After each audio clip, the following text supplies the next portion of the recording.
My girlfriend broke up with me and made me cry, and my boss saw this as a weakness and fired me for being a weak man not worthy of his business. Posted by you/woollyeye. Okay, so this happened about 2 hours ago.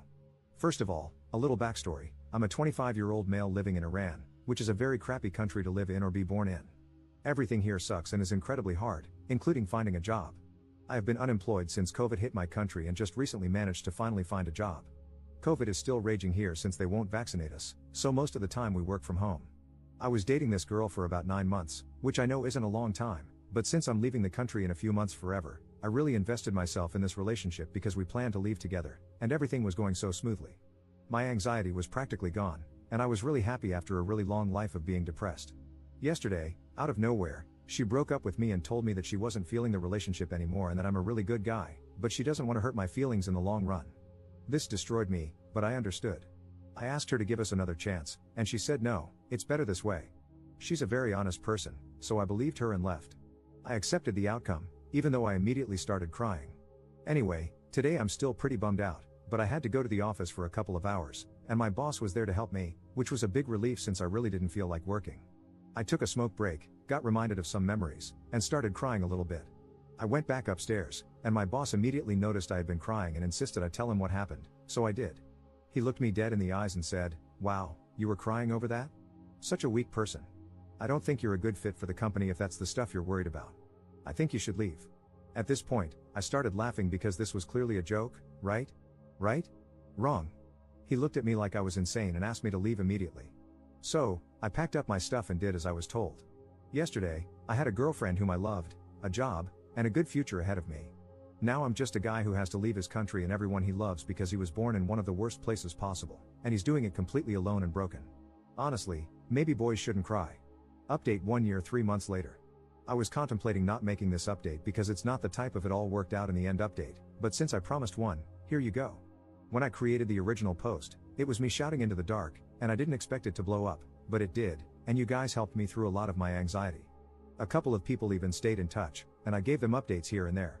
I wish I could tell you things worked out and that I'm happy in Germany starting a new life, but that didn't happen. I'll break this up into a timeline so it's easier to follow. September 2021.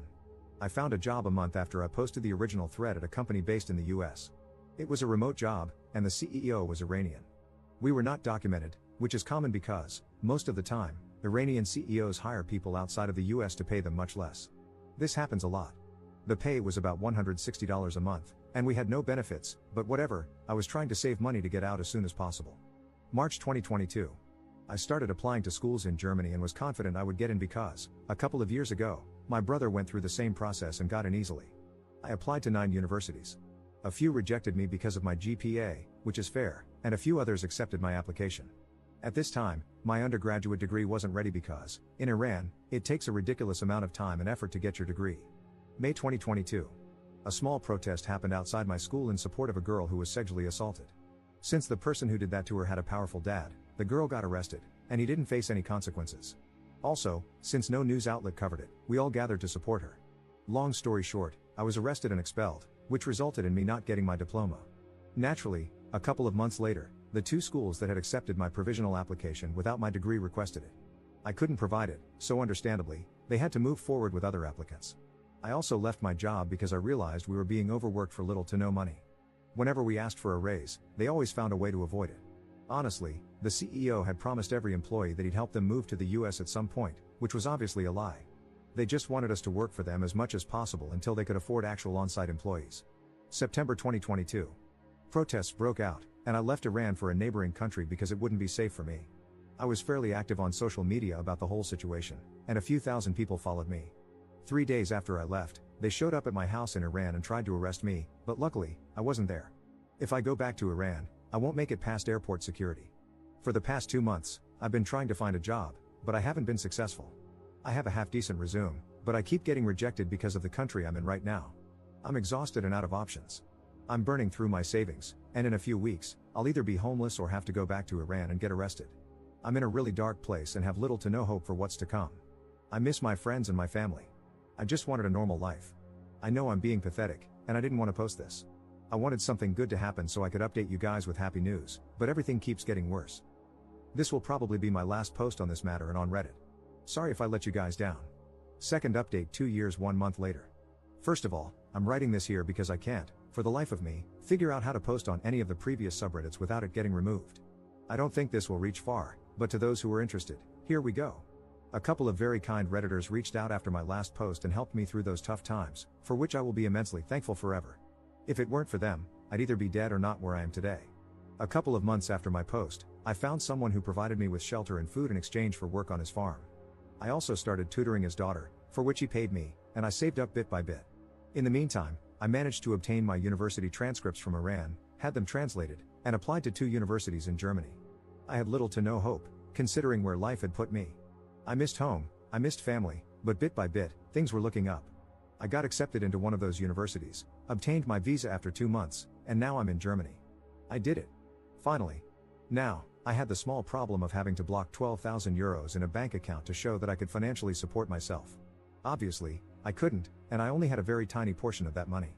I did everything to get it, borrowing from whoever I could. It felt terrible to do so, but I just had to get somewhere safe. Also, the way that system works guaranteed that I wouldn't be able to pay it back soon, so it was a nightmare. But I got it done anyway. And now I'm in Germany. I do have a pretty dainty debt problem, but I am here nonetheless. In fact, I've been here for a year, studying, finding a place, making friends, and everything. Since I didn't speak a word of German and lived in a very small town, I only recently was able to find a job. The debt problem still remains, but otherwise, it's been great. I have more freedom and security than I have ever had. I even found someone, and we are really happy together. I have to mention, though, that 2 years ago, I was deeply involved in the protests in Iran, mainly on social media. For my safety, I couldn't disclose my whereabouts, but now I can, and I want to. I was in Turkey, and life was tough. However, some people in that country are just incredible. They took me in and helped me a lot, and at times, it even felt like home. So, to the people of Turkey, thank you for that. I had to hide from the VIA, Iran's Ministry of Intelligence, because they wouldn't leave me be, and you really helped me with that. For my next chapter, not that anybody cares, I have decided to change everything and start from the ground up. I'm going to pursue politics and make real change happen because I don't want anyone to go through what I have. I know it's nearly impossible to achieve, but that doesn't mean I won't try. I really want to help my people, and that's going to be my life's purpose now. Being in debt is a little scary. I hope I can manage to get out of it. But hey, I survived far worse things, so fingers crossed, I hope I can manage. I want to thank the incredible people who helped me during this time, and I want to thank the person who reposted my post on r/best of Redditor updates. You are an absolute legend. Relevant comments. Commenter. I'm so glad the community was there to support him when he was going through such a terrible time. I can't even imagine living in a dark country during a dark time, thinking you were millimeters from getting out, only to have your girlfriend dump you and your job let you go, killing any chance of a quick escape. It must have seemed insurmountable at the time, and he could have taken a path he couldn't come back from, but finding support here helped him mentally move forward. This can be a brutal place, but in cases like this, where someone has no one to vent to or express themselves to, I'm glad we're here to be the void that supports and answers back in times of need. Ops response. Honestly, it feels really good when you see empathy in others. I don't want to be dramatic, but I hadn't known a good night's sleep for years before I came here. The first day I arrived in Germany, I think I slept for 14 hours in just one day. I slept so much in the first week, and I didn't even know why. It wasn't until later that I realized how exhausted I was from years of trauma. Commenter 2. Second generation immigrant here. Life is never easy for immigrants. I saw how tough it was for my parents, who fled their birth country and became war refugees, but with enough determination, they made it work. Things will improve as long as you're willing to make the effort. You'll probably have to spend more energy than local residents, have fewer opportunities, less of a safety net, and fewer chances to fail. That's reality. But your previous experiences have likely made you more resilient and given you adaptation skills that your peers may not have, so make the best out of the cards life has dealt you. From a practical point of view, do you have a concrete plan for building your future life? Do you have a financial plan to sustain yourself in the foreseeable future? What would it take to gain long-term residency or citizenship in your new country? Good luck. Ops response. That is great advice indeed. For now, I plan on studying and graduating from university. I'm trying to make connections, as I know finding a job is not the easiest task in Germany. However, I am putting every extra hour I get into writing against the regime in Tehran. The minute I get a chance to return safely, I will go back to Iran to pursue real change. I have grown so much since my first post about my country. I used to hate it and hate the fact that I was born there, but now it's completely different. I am writing to people of all ages and beliefs in Iran to try to have an impact, and fortunately, a decent number of people listen. I hope to grow from there.